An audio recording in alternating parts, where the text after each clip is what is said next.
welcome everybody. Thank you so much for joining us here on Zoom this evening. I know it was a last minute change to make this a Zoom only program because of internet difficulties at the library. So I hope that some folks who are going to attend in person have found their way here. And tonight we are here with another program in partnership with Mid-Coast Audubon in our series of nature talks. And before we get started, I'll just remind everybody that you can type your comments and questions into the chat and the Q&A, and I will read them out loud at the end.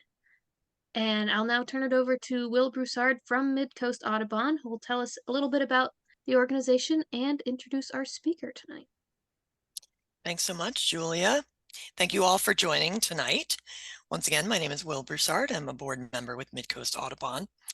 We are serving the Mid-Coast region of Maine through a number of different educational opportunities, and I want to point out some of those for the next month. So of course, tonight we have our wildlife tracking program, but over the next couple weeks, coming up on January 27th, we have a field trip to Pemaquid Point, which will be very exciting. Checking out some of those winter ducks along the coast, along with all sorts of other things that might be sticking around. So that's exciting. Coming up on Saturday, the 10th of February, we have a field trip to the Rockland Breakwater and on a search for, among other things, maybe some purple sandpipers, some loons, scoters, and goldeneyes. So that should be a good time. And then our next evening talk will be on February 15th. That's a Thursday, of course. That'll be 6 p.m. on Zoom only, and that talk is called Welcome to the Pyrocene. So I'm pretty excited about that. And then we have a number of other opportunities too, but I will cover them at next month's talk. So without further ado, I'm very excited to introduce our speaker this evening. Kirk Gentalen is the Regional Stewardship Manager for Mid-Coast, Maine for the Maine Coast Heritage Trust. He writes about ecology of our landscape on his Nature Bummin blog, and he's a self-described nature observer. One of his passions is tracking wildlife in wintertime. He can read their tracks like the news to figure out what they're up to. So we're very excited to have Kirk join us tonight to talk a bit about his life and work on the coast of Maine. Thank you. Kirk. All right, I'm here. Thanks for having me. I'm going to do a share screen, I guess. Hold on. This again. All right, thank you, Mid-Coast Audubon. Thank you for your patience. Thank you, Camden Library. Julia, you've been very patient with me, and I appreciate that. I want to thank Maine Coast Heritage Trust as well. 17 years working as a land steward. Vinyl Haven is part of it. That's this picture right here. And I'm thankful that these kinds of free programs and walks like this Saturday's walk at Erickson Field, little plug there, tracking walk, are part of my job. And thank you to the audience for being so patient. Welcome to winter tracking in Maine, phase 4. When it comes down to brass tacks, all nature observation is a form of tracking. This clear, well, I don't know, it's getting warmer. Maybe we'll start hearing parulas here in the wintertime. But I heard this parula, I tracked it down, and I took this picture of it. Pretty much everything, once again, nature observation in general is some form of tracking. For this program, we're going to be talking tracking like in its classic sense, using sign, animal sign to learn about an animal. Could be mushrooms.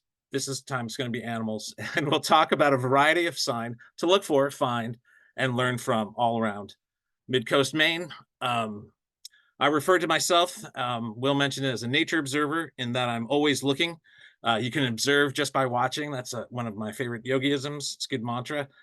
From a nature observer's perspective, this kind of tracking is a little different than other kinds of nature observation in that it is based on history and history lessons. And this is kind of interesting with it. I mean, I'm probably stating the obvious, but this history might have been made minutes, hours, days, or forever ago. But it's from learning from that. The goal in the tracking is not necessarily to see an animal that left the sign, though it is nice when that happens.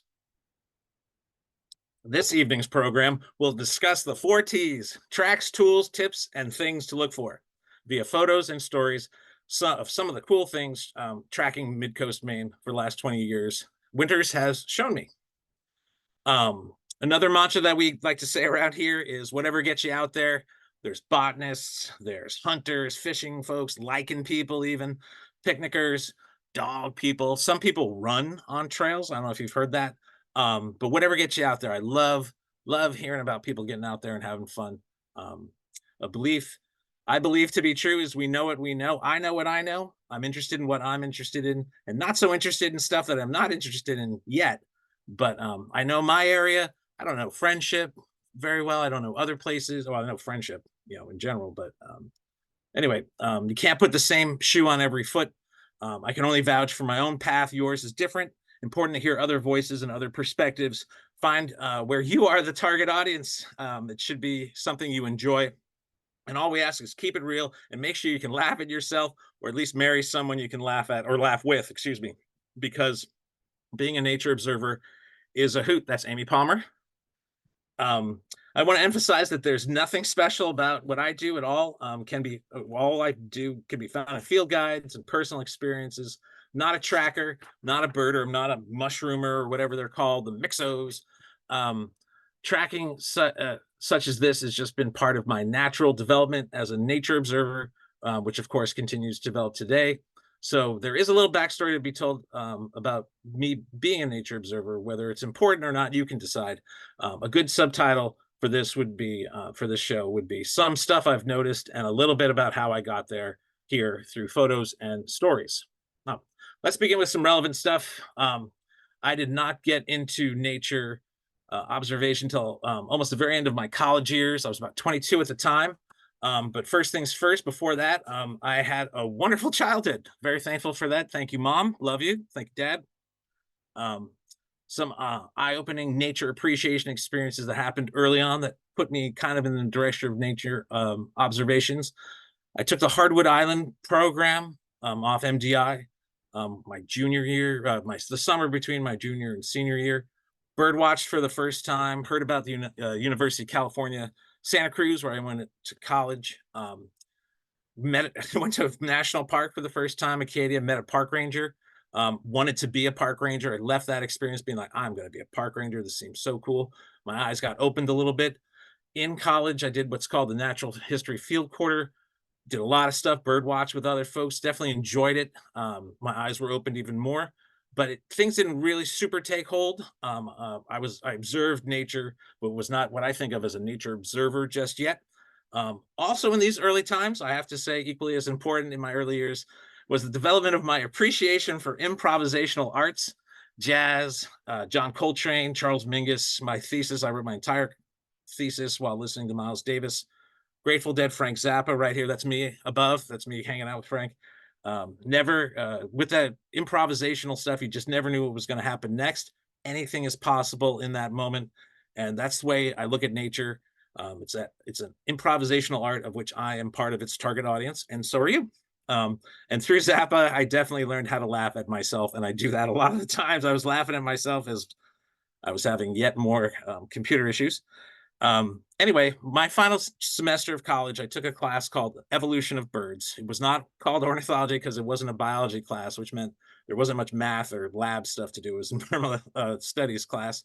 And this class was perfect. It was hands-on, learning about all stuff about birds, and then going outside and seeing it in real time. And it just blew me away. And Santa Cruz was nuts with wildlife. A couple things I think about sometimes: speciation. This is a black-capped chickadee here.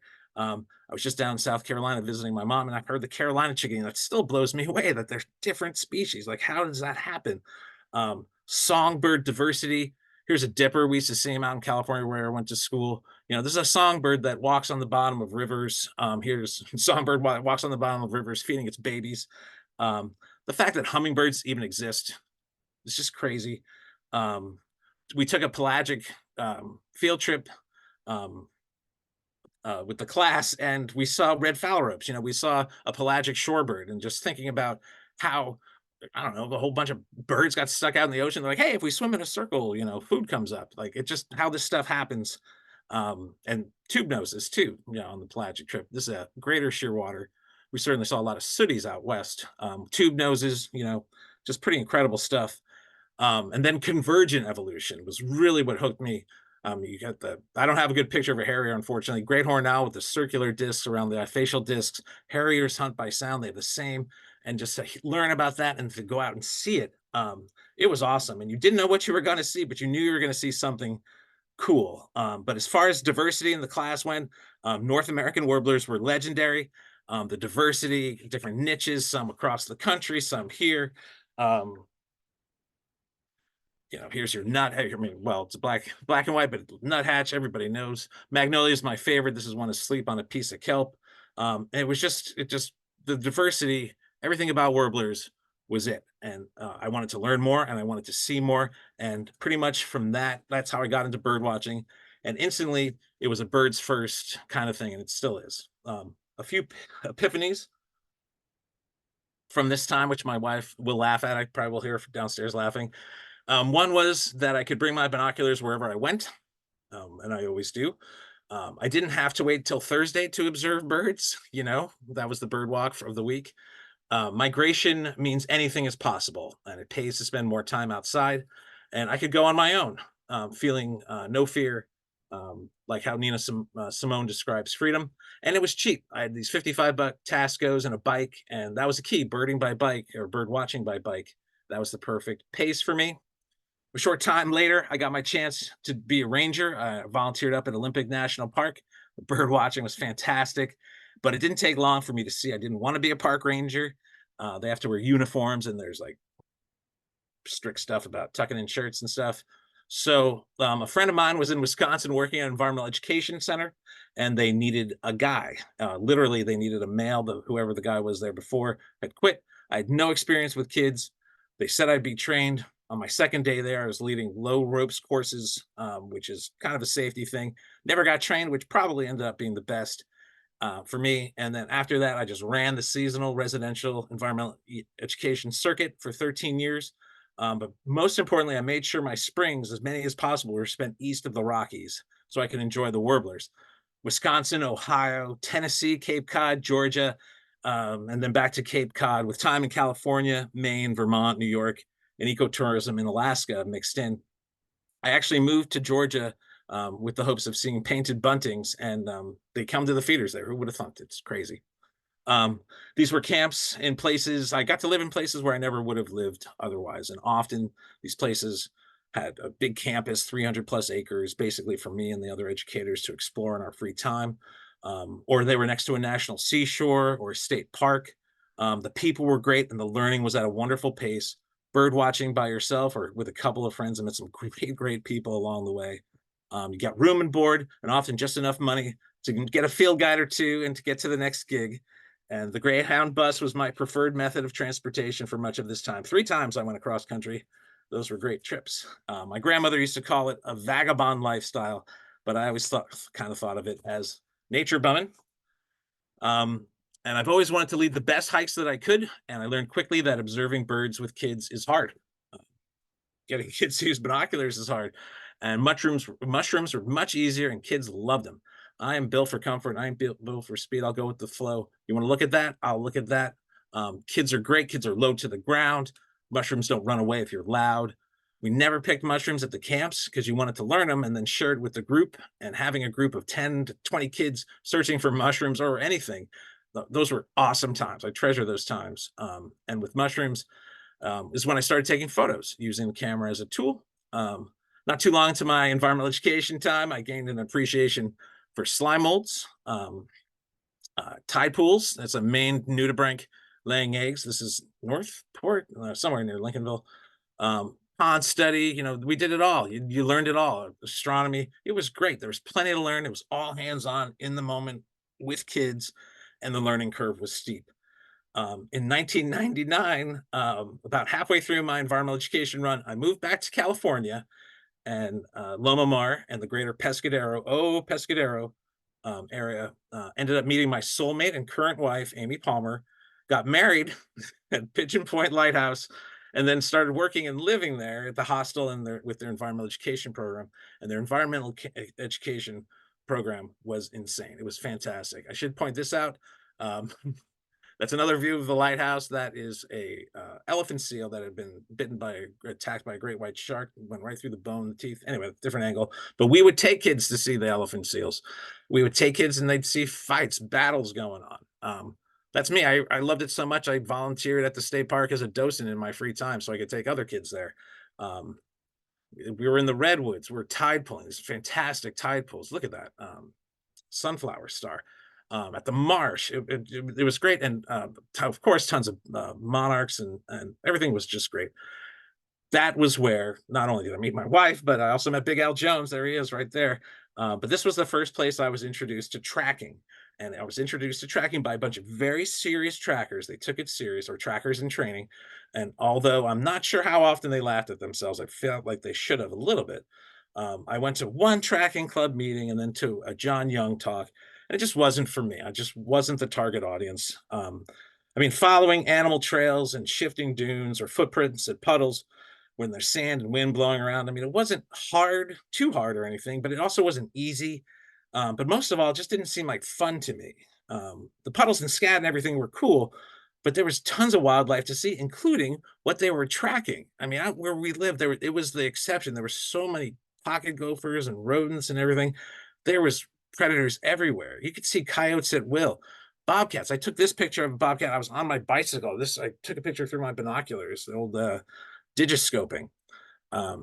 1 month, April 2004, I saw 31. I had 31 bobcat sightings in a 30-day month. And one day I saw 8 from my bike before 8 a.m. You just knew where they lived. You looked for them. You watched them hunt.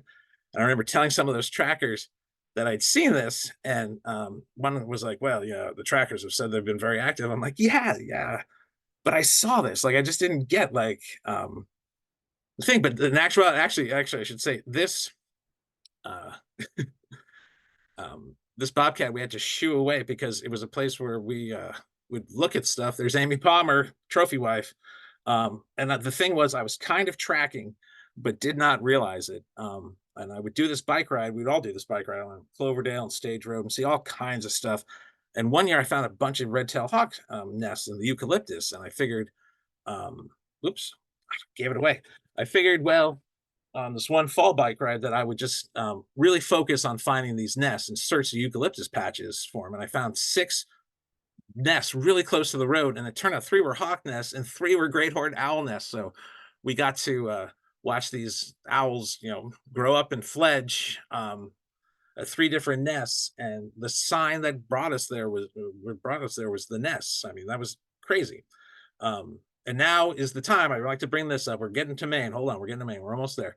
Now is the time in Mid-Coast Maine to look for nests and cavities in trees because they're going to be active in the spring. They might be active right now, but it's a good time to scan. That's one thing I like to do while I'm out there. I look at the aspen, oak, cedar, hemlock, and see with the aspen. This is aspen where the old branch is broken off or rotted away, left a cavity. And then in 2004, moved to Vinyl Haven. Shout out to all the Vinyl Haveners representing on the Zoom. Thank you for tuning in.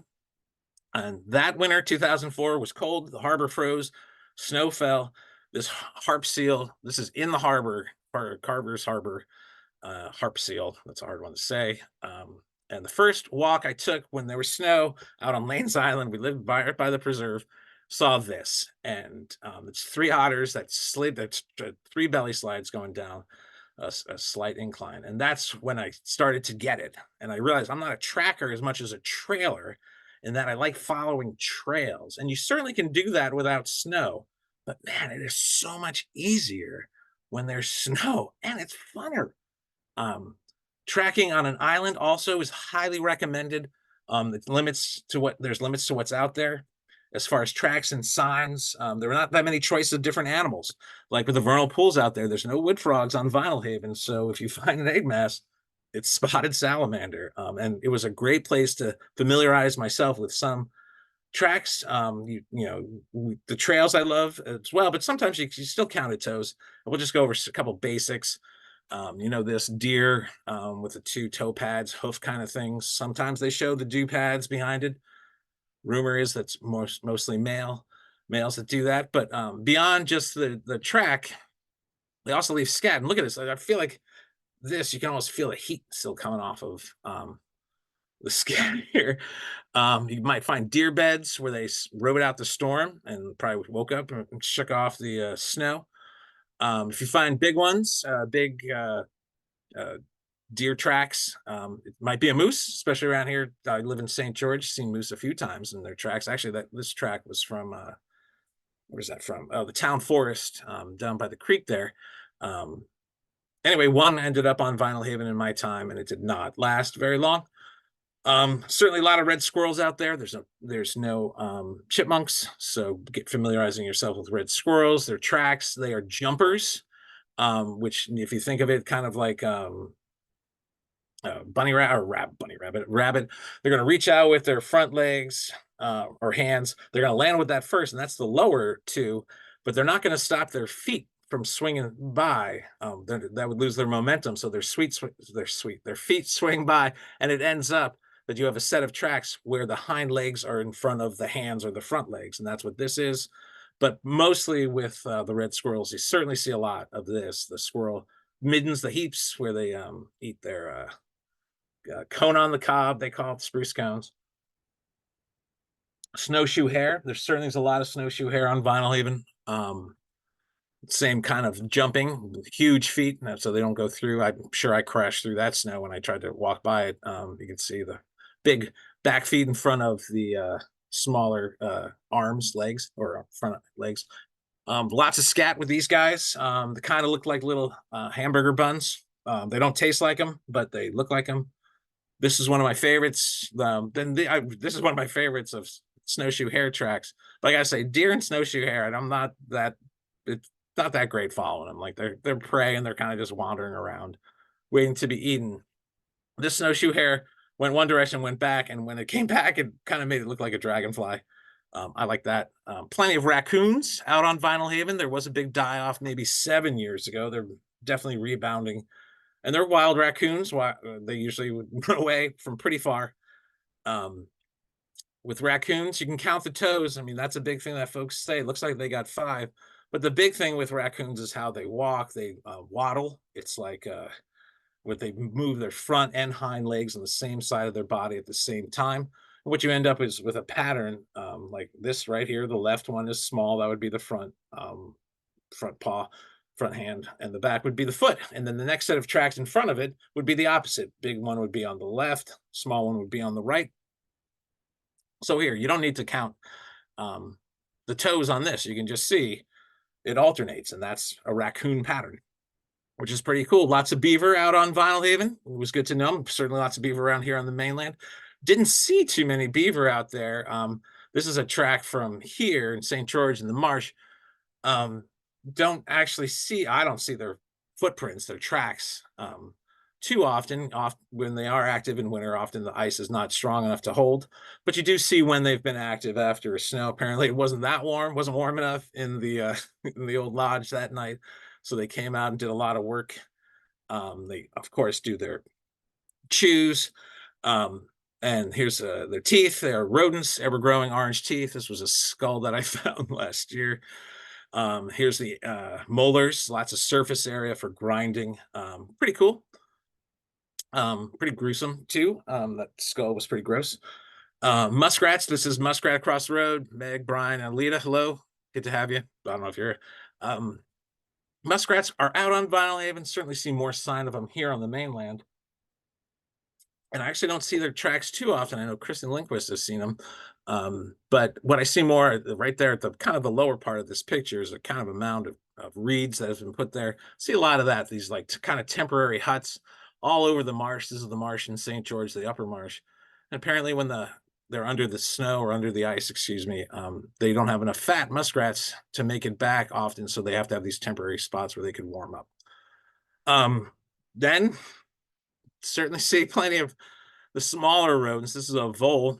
You can see it's got the orange teeth, and I often find them dead, or you see them go really quick across the trail. They are the ones that make, between the voles and mice, they're the ones that make these little jumping trails that you've probably seen around. Mice have longer tails. I don't know if they're more likely to leave sign like that. I don't look too closely at it, just knowing that they're prey and knowing that, we'll tell you in just a second with their tunnels and such. There's also shrews out there. These are smoky shrews right here, and these guys were young and we're having a ball. And actually, here is, I'm going to see if I can get this to play. You can imagine tracking this guy. Oh, yeah, it worked. It did it.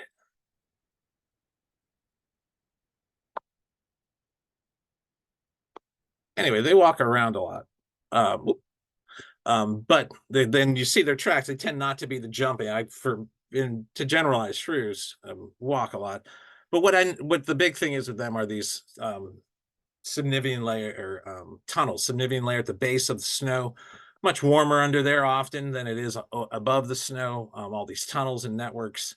They're the ones that do that between the voles, the mice, and the shrews. Anyways, Vinyl Haven 2004, 2015, that's the years I lived out there, 11 years. The main predators in winter were otter, mink, and some raptors, but mostly owls. And you would find their signs. Tracking is not just for animals and mammals anymore. Wow, that was hard.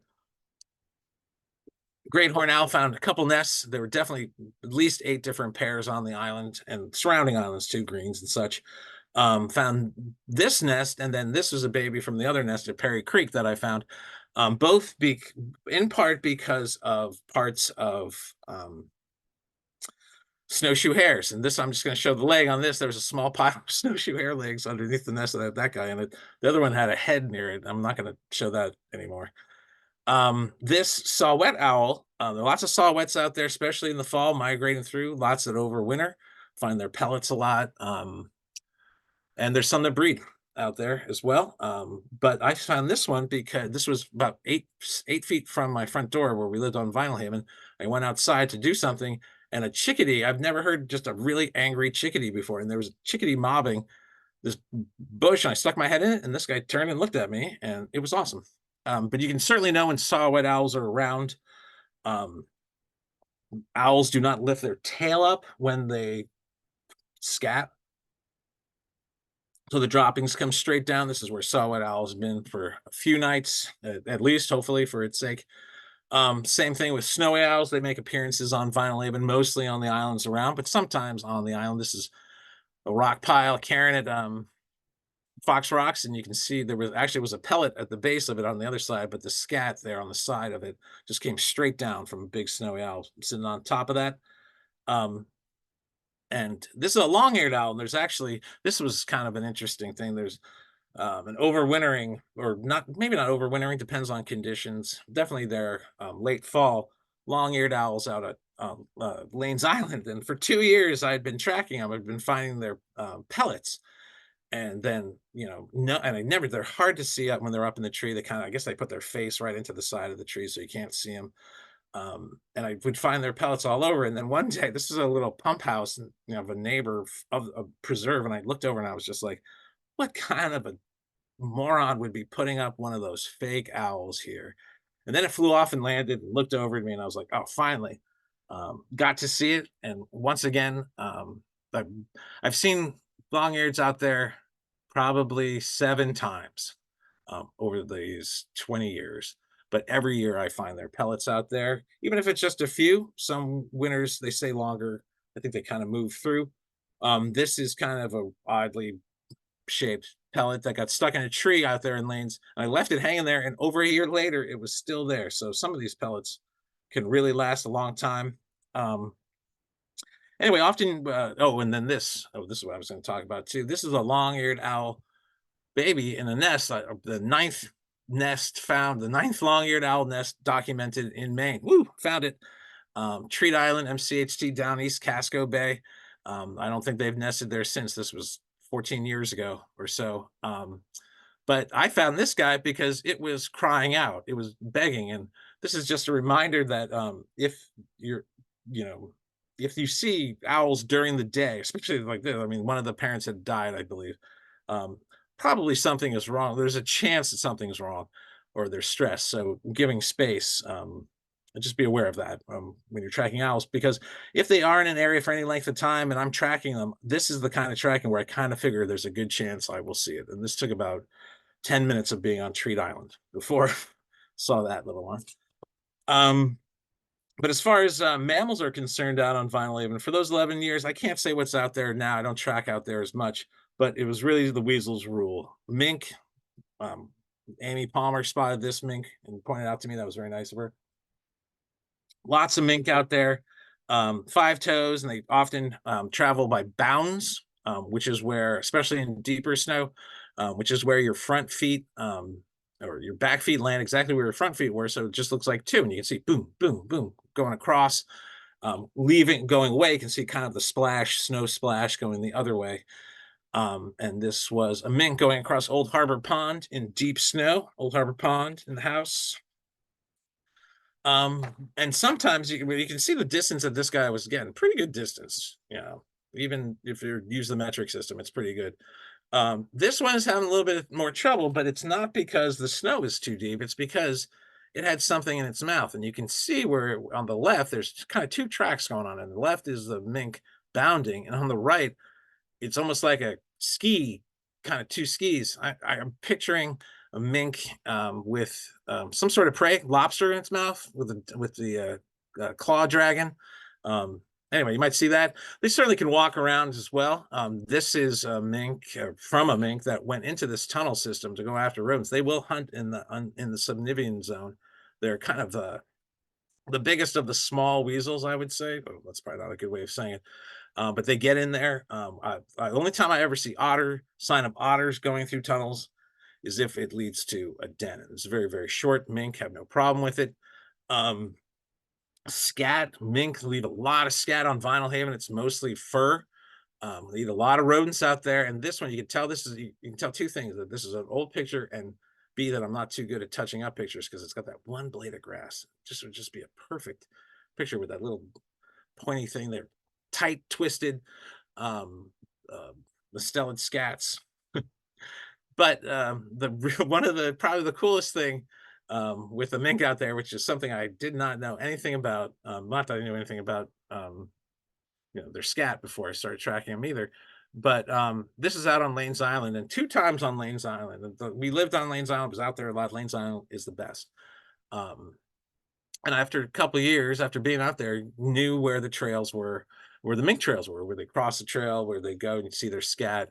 And then on our second year at the very end of that winter, after kind of learning lots of stuff about them, one day I went out there after snow and there was just mink sign everywhere. There was mink activity, there was rolling, there was little dots of blood all over the place. And you realize that mink, they were mating like mink there the night before. And the little red dots are what I call estrus. I could call it bloody estrus. I'd rather just call it estrus. And then this was 12 years, no, not 12 years later. One lived out there 11 years. 9 years later, tracking probably a different mink. They don't live that long. Actually, could be a couple generations later. Tracking him along. I've been tracking this mink for a while, and it was just, bounding along. And all of a sudden, blue, sploosh, sploosh, 2 huge blood spots. This one was not having trouble bounding. It was not carrying anything. It was not carrying prey. They'll in the subnivean zone. This was a female in heat. They're only in heat for a short period of time, estrus being in heat. And they got to get the word out. For some, it's a week. For some, it might be 10 days for different species. And this was awesome. But even with that, I have to say the real nature treat for me on Vinyl Haven was the otters. If I had known that there were going to be so many otters and owls, I would have moved out there years prior. I love them. They're fun, and I love tracking them, not because they are cute, but I will acknowledge that they are aesthetically pleasing. But tracking them often is short and sweet. Right here, what you're seeing in front of you on the lower left is a hole in the ice, opening in the ice, where an otter came out. You can see where it hopped into the snow, went over it only as far as you can see. It didn't keep going. It went to the bathroom and slid back in and went underneath. Man, lots of lessons there. Hole in the ice. There's an otter that live in there. We know where to look from now on. It's a latrine that they're going to keep visiting.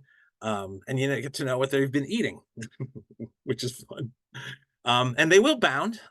They're certainly not necessarily known for bounding. I'm not sure what the conditions were this day. This is Old Harbor Pond as well. This is the gang of 4 that I'll talk about in a little bit in more detail. But you can see they're bounding, but really, when you think of otters, it's that belly slide. You don't need to count toes or sea bounds when you've got belly slides. Anyway, it's an efficient way for them to go, even in deep snow. Here's the letter K. I still am working on my alphabet alphabet of different animal sign. There's a K, there's a Y. That's very little snow, just whatever's efficient.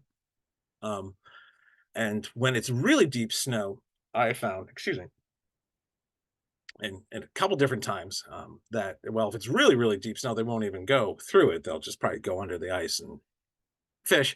But this is the gang of 4 going through really deep snow, and they kind of line up, and one will go through first, belly slide, next one will go through, kind of pack it down and work together. I actually saw something like this with 3 otters the other day down here in St. George, which was fun. But oh, the places otters can take you. Just following their trails not too far. Never bring dogs, or don't eat food by them or anything like that. But this is a den. I found well over 20 dens out on Vinyl Haven. Found well over 20 here on the mainland as well. Most otters will have multiple, well, not most otters will have multiple dens. Some will be in tree roots. This we call the Hobbit den. Bilbo Otter lived in it. Some will be in rock walls, or this is an old pier. This is right on actually Old Harbor Pond. You can see where the otters came in, circled around, dug the hole to get in there, and then of course left a message to any other otters that this place is taken. This is the same opening, meltier times, different times, but you can see there's a lot. They're not too sneaky about going in and out of these dens. This is actually Carver's Harbor, big rock pile. They love it. They love the old quarrying stuff. You can see lots of scat. They don't mind going over that metal. They just go on through, and their dens are very, very easy to find. This is possibly the easiest, shortest trail I've ever followed of an otter. You can see it involves a hole in the ice, an otter, maybe 2, and an old dock. This is an old harbor pond, and the otter came out of that hole and went and spent the day. It still could be under there. They're more active at night. And it was great. It was short and sweet. Got all the messages there. Look, this is the view that it got to wake up to. It didn't growl at me or anything. Otters will also take you to latrines, which kind of sounds gross, but maybe. But they're not. It's awesome. It's a great place to hang out for people too. And you'll find out what they're eating. You'll sometimes kind of figure out how many otters are around in general, and what's going on. Often they're near dens, so they can be very helpful in those regards as well. Sometimes you see stuff and you're like, wow, that crab exoskeleton couldn't have felt good going through a digestive system. Eels, full eel skeletons in them. No, there's lots to learn at a latrine, and also a place that I will sometimes put up cameras, trail cameras, which is a great tool for learning about what you've been tracking to, even learning more about it. This is 3 of the gang of 4. They're in Old Harbor Pond. This is a McGuntacook Lake. This is a big male spraying, or doing its business. There's a lot of rolling and sprinting. Actually, they call otters. Scat has a fun name, spraint. They call it in England. This is an otter, probably rolling and spraint. It's totally gross. But that's kind of activity that goes on there. Otters will also take you to holes in the ice. I already mentioned that before. This was in the marsh, and this is where an otter came out of the ice and ate a pickerel and just left the mouth. But sometimes the otter trails are not short and sweet. Sometimes they go pretty far between bodies of water. This is one that goes from the Ponderosa here in St. George to the marsh in St. George. I'm not sure how far of a distance that is. The whole thing over to CV Cove is about 1.5 miles. But coming from Ponderosa, you get up pretty high, and then you've got this nice little incline or decline going down. This belly slide was 1,000 feet long. And this otter just had a little bit of a ball going down, seeing what was going on in the marsh. Now, so in 2010, back to Vinyl Haven, we moved close to Old Harbor Pond, and I got to start tracking these otters that were living there, and I call them the Gang of 4. From what I read, probably a gang of 4 bachelors, 4 young otters, but they lived together for years. And I got to know where they crossed. I got to know their paths. I got to know 7 of their dens. I showed you that one with the big rock pile. Anyway, there was 6 active dens. But the interesting thing was, and this is what I'm just kind of paying attention, or just kind of looking, that one year there was a 5th one. Whoa, excuse me. There was a 5th one that showed up, and you can see right here, this is them leaving the den and going over to Sand Cove, out to the ocean, out to probably the harbor or around or whatever the point is. And you can see that there's a 5th one that's kind of there, but kind of off to the side. And this 5th one, it denned with them, the den next to him, it looked like, but it spent the whole winter with them. And it was always the same thing. Whoa, excuse me. Here you go. This is a different day, windy conditions, but you can clearly see that 4 of the otters are kind of close. And then there's this 5th one off to the side. Hey, let's all belly slide together. Go off to the side. I'm not sure what was going on with that one. Even where there's a bottleneck, and this is some of my favorite tracks of otters right here, where you get to see where they're doing their, I don't know if it's gallop or 3/4 lope or whatever, but there's a bottleneck here. All 5 come together, but you get through, and yep, 4 are going to stick close to the shore, and that other one's gotta go. I don't know what was going on with them, and I never felt like I was ever close to seeing them. But they're really, really fun to follow around. And I tracked them a couple years after I moved off the island, and they definitely kind of broke up the band and probably matured and went on their way. Anyway, but one more thing with otters, and this is actually here in St. George. This was in March. Could have been 2017, could have been 2008. No, would have been 2018. And they it was a snow overnight, and it kept snowing. So whatever activities tracks were going to be covered by this fresh layer of snow that kept going all night. Any activity in the middle of the night. And I came down in the marsh, and you can see that there's slush in the water and stuff from the snow falling. And I noticed that there was this line that went kind of over right to where I am. And there's like, if an otter swam through that, that's what it would look like. And you could see that it was disturbed right there, but it was covered with a layer of snow. So I went down to it. It was kind of orangey, kind of red. And I put my fingers through it. And sure enough, there was this blood, and there was blood everywhere. And that's where my snowshoe went through, and it looked like that. Ends up, it was like a 6x4 area full of blood. And it was, estrus. Once again, the local female otter was in heat. This is March, and got to get the gang there. Amy Palmer taking this picture for sure. And the biggest thing we learned that day is the otter that we've been calling Larry was a female, which Larry is not necessarily gender specific, I guess. Anyway, okay, so yes. So back to Vinyl Haven before we move fully to the mainland. One of the cool things about being on the island, once again, there's not that many choices. And in 2010, also I found after tracking out there for 5 years or whatnot, which doesn't mean you know everything, but the island's pretty small and you got kind of felt pretty good about things.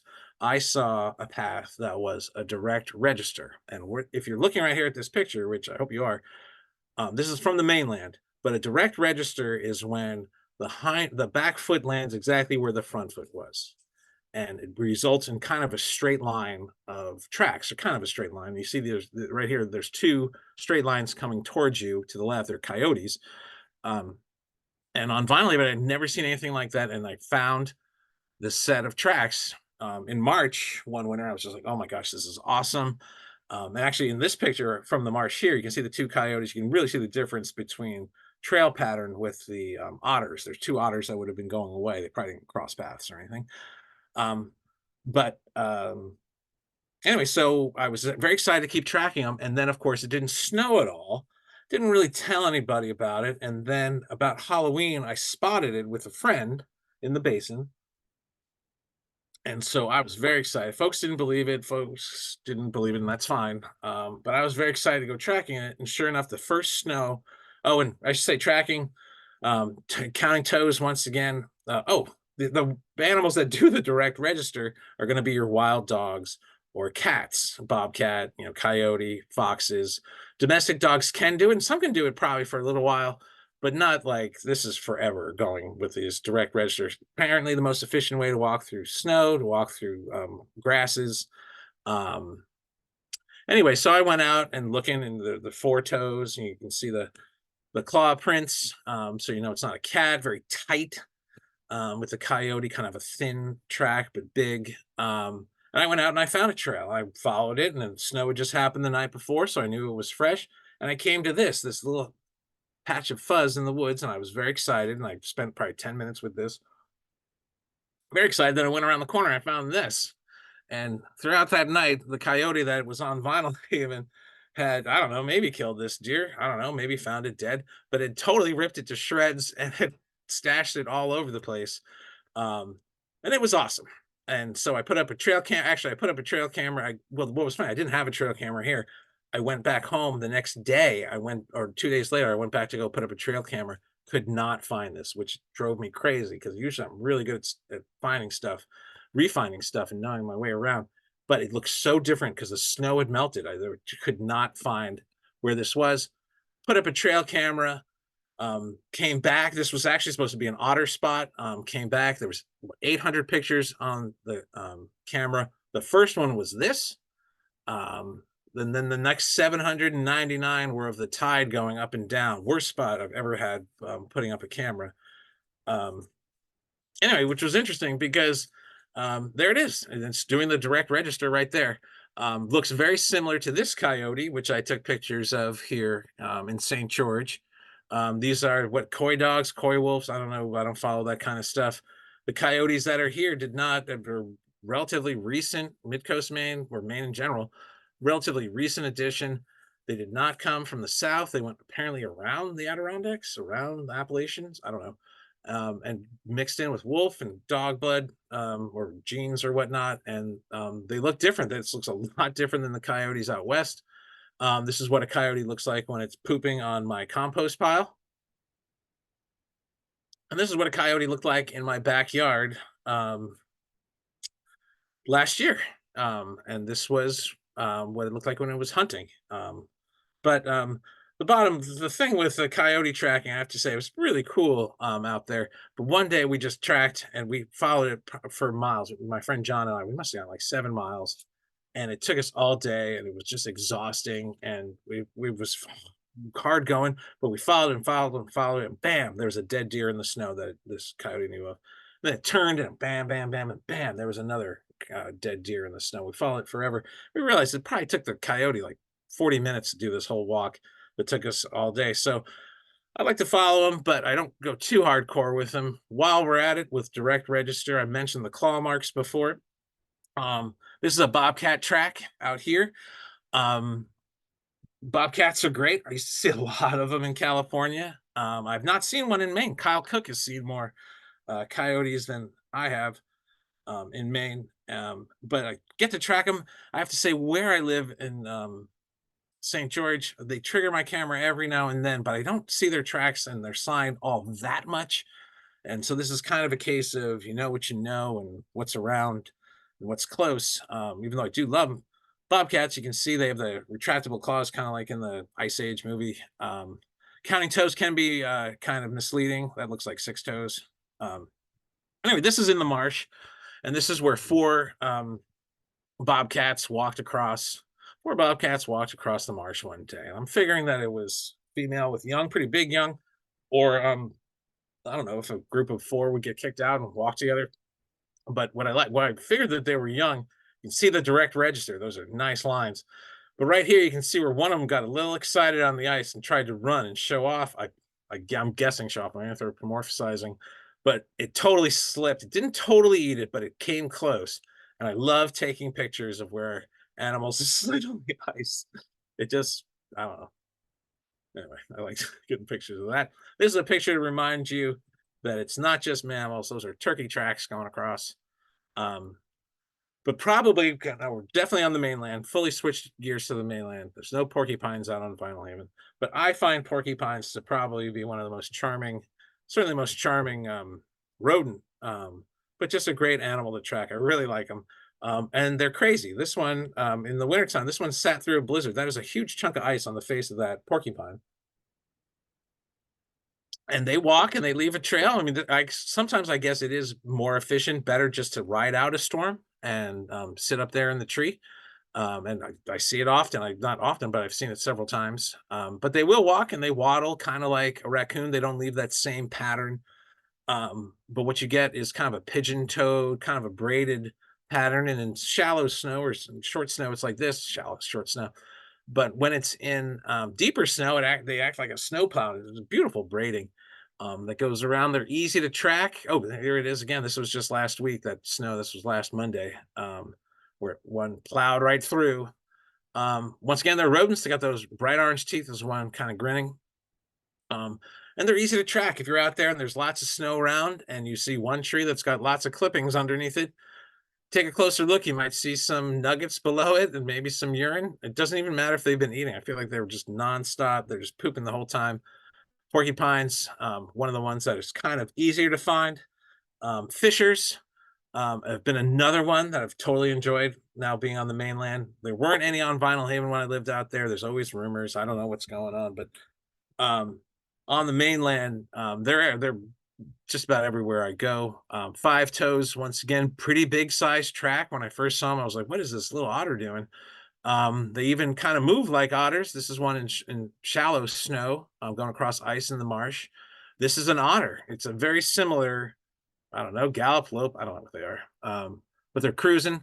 But Fisher were also bound in deep snow. And this is a fisher actually coming towards you. And you can see it's not making too much headway there. It's working hard going through this. And I'll show you why it was working so hard in just a little bit.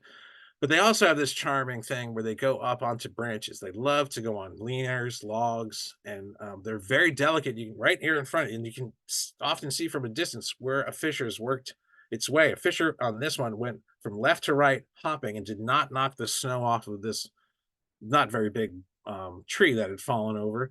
And they'll also jump from branch to tree or whatnot. And this is where one jumped, trying to make it from one root system to another, and did not make it. This is Witherley Woods in Castine.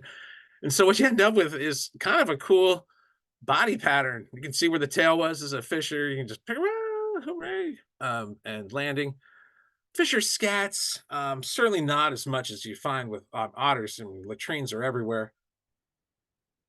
Fishers often will be hair. Of course, it depends on what they eat. This has got some bone in it. In the fall, they turn onto apples. They don't turn into apples. They don't turn onto apples. They eat apples. They have weird urine. I'm going to just go ahead and say that. You can see this color. It's kind of greenish, almost like antifreeze. Doesn't smell that strong. I am a urine sniffer. But anyway, so that bounding trail that I showed you before, which this is part of that trail, led to this. And this is a deer antler in the snow. And this is where that fisher had been accessing it. And it actually had been coming from a very, very long distance. I found its den, or at least one of its dens, was probably a half-mile away that it was going.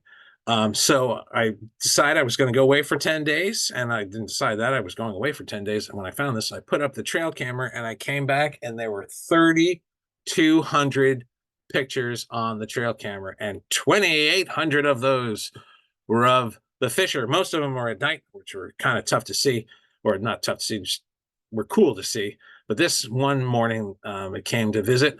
Definitely, I got that bear-like look. There's a lot of rolling. You can see the bottom of its paw right there. It's rolling, marking that zone. Tails up. This guy is on his back, having a good time. Guy is in this kind of context is not a gender-specific term, but all the while being very, very aware. Stopping to sniff, stopping to look around, maybe for prey, maybe for predators. I don't know how well they do. Well, I wouldn't mess with a weasel. But anyway, so this particular fisher right here, though, this was a different story. This fisher, I got a call from my neighbor that said, hey, you want to come over? There's a fisher in the tree, and there had been another fisher with it. And so I went over and I was like, oh my gosh, there wasn't much snow on the ground. This is mid-March, a couple of years ago.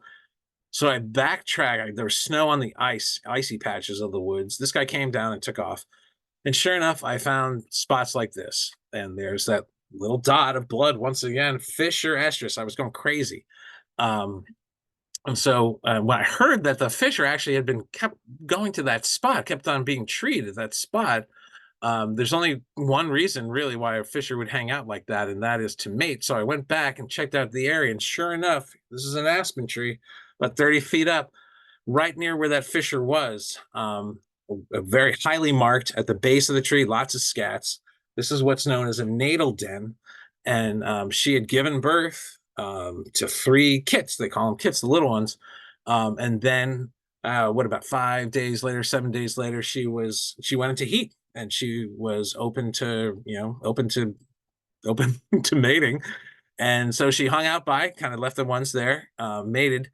They will then take their babies to a different, they're not going to grow up in this one. This one was surprisingly close to a road.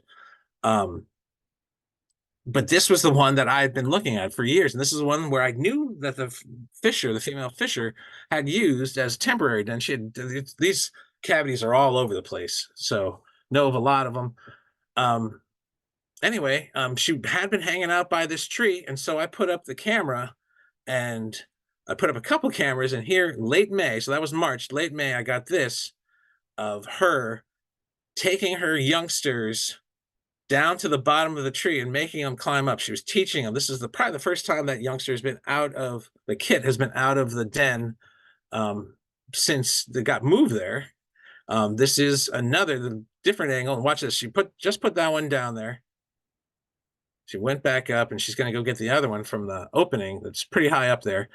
This guy's getting it. First night out, kind of getting a groove. But watch this. She's trying to pull this one, and they've got those crazy claws.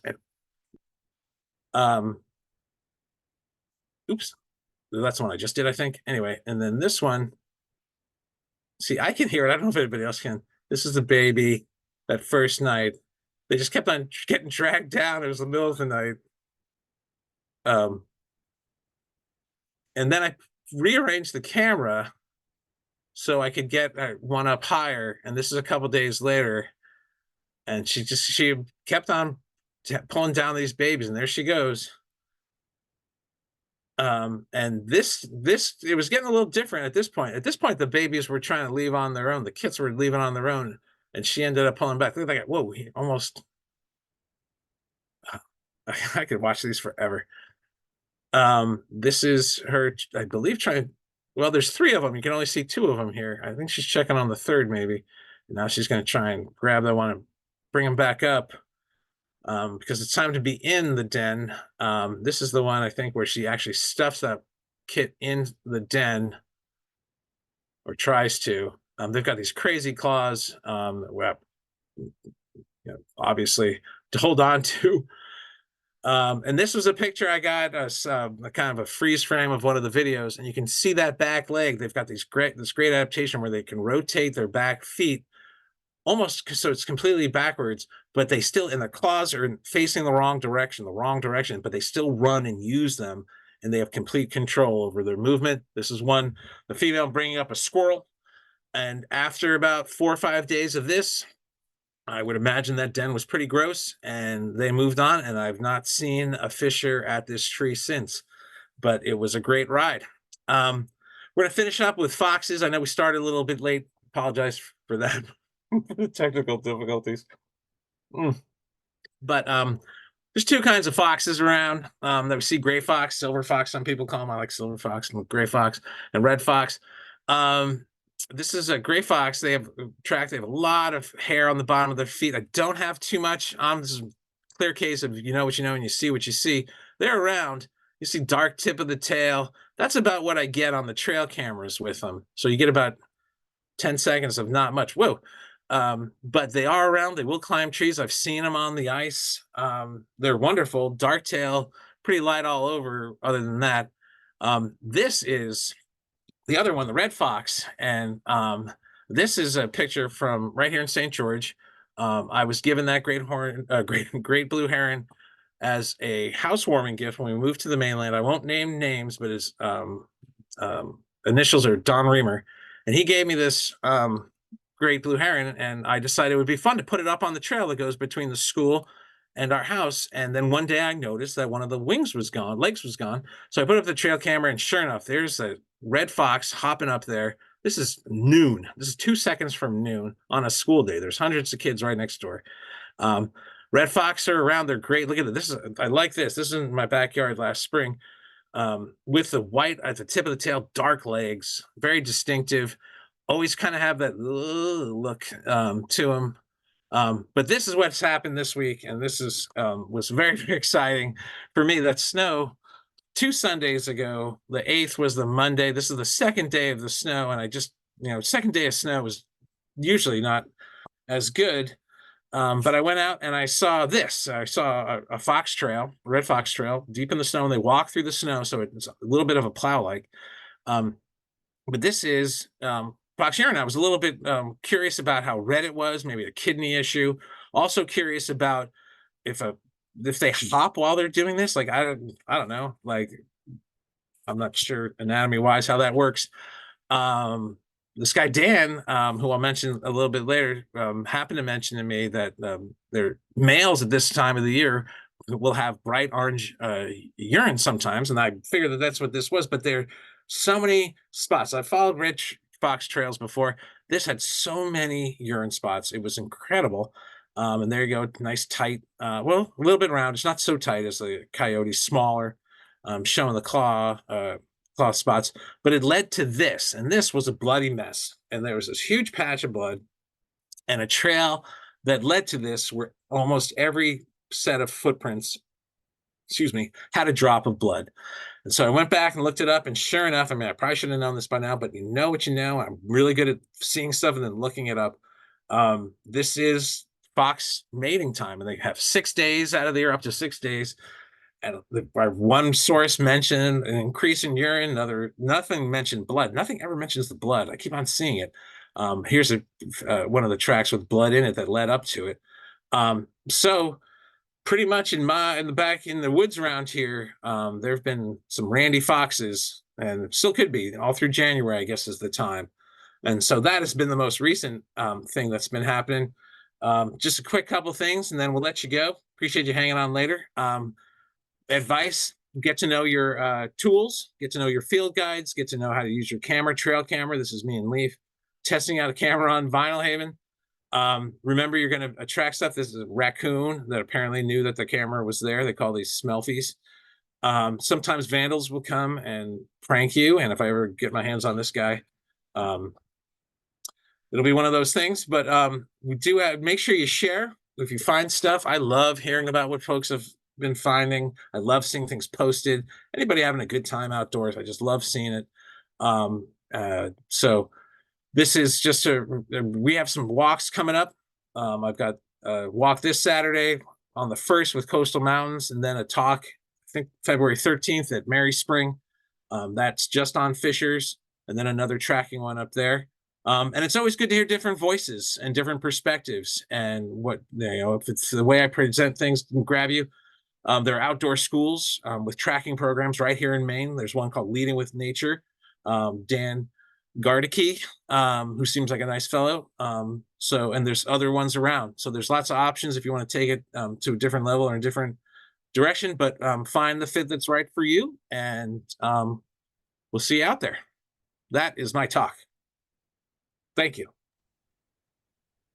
Thank you so much, Kirk. That was great. And if anybody has any questions, you can type them into the chat or Q&A, and we don't have to, worry about the library closing. So we do have some time for questions.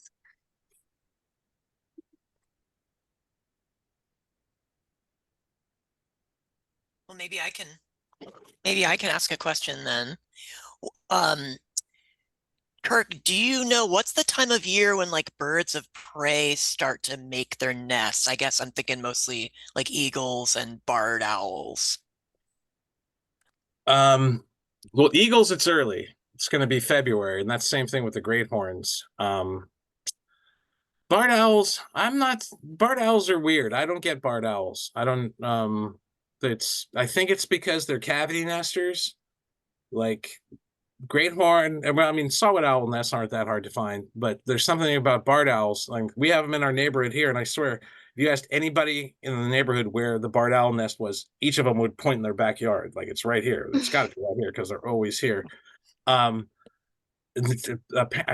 from what I've read, there's actually lots to learn about barred owls, but I'm gonna guess it's probably gonna be pretty early. They have long, takes a long time to be on your own for those big eagles and great horns for sure.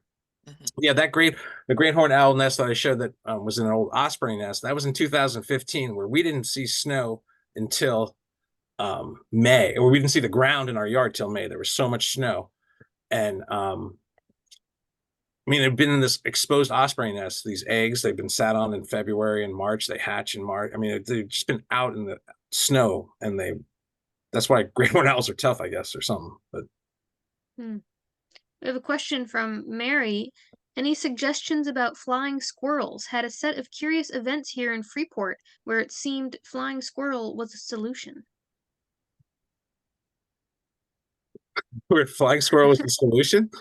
I'm Um, guessing that means that it seemed like it was due to a flying squirrel. Mhm. oh well, they're around. I mean, I don't really have any good track. I mean, they show up in my cameras every now and then. I don't necessarily see their tracks, even though apparently they must be pretty awesome when they land. They're around. I mean, two houses down, they had to rehabilitate. I think they caught about 16 that had moved into the house. Wow. And my friend in Vermont, Big Al Jones, he was in this thing. He had some in his house too. I think he had one fall onto it, like he was working on his computer and one fell onto him. I'm not sure what the question really is asking, but they're certainly around. So if that is, on as a chance of being the reason behind whatever happened, sure. Especially if you can't figure it out. I mean, but they're awesome. They're actually, I mentioned before to these two that I'm not the biggest squirrel fan. I do like flying squirrels. They're cool. There's a question. What was your greatest find while tracking? And maybe you should interpret that widely, animal and maybe non-animal find, because I'd be curious about that. Hmm. Best find. Um, well, I mean, I don't think anything's ever gonna beat that Fisher den with three babies. I'm just gonna say it. That was about 350 feet from my back door. Like, just Wow. it's just Wow. insane, and just how long. I mean, it was years of tracking it, and it just happened. It was just perfect timing.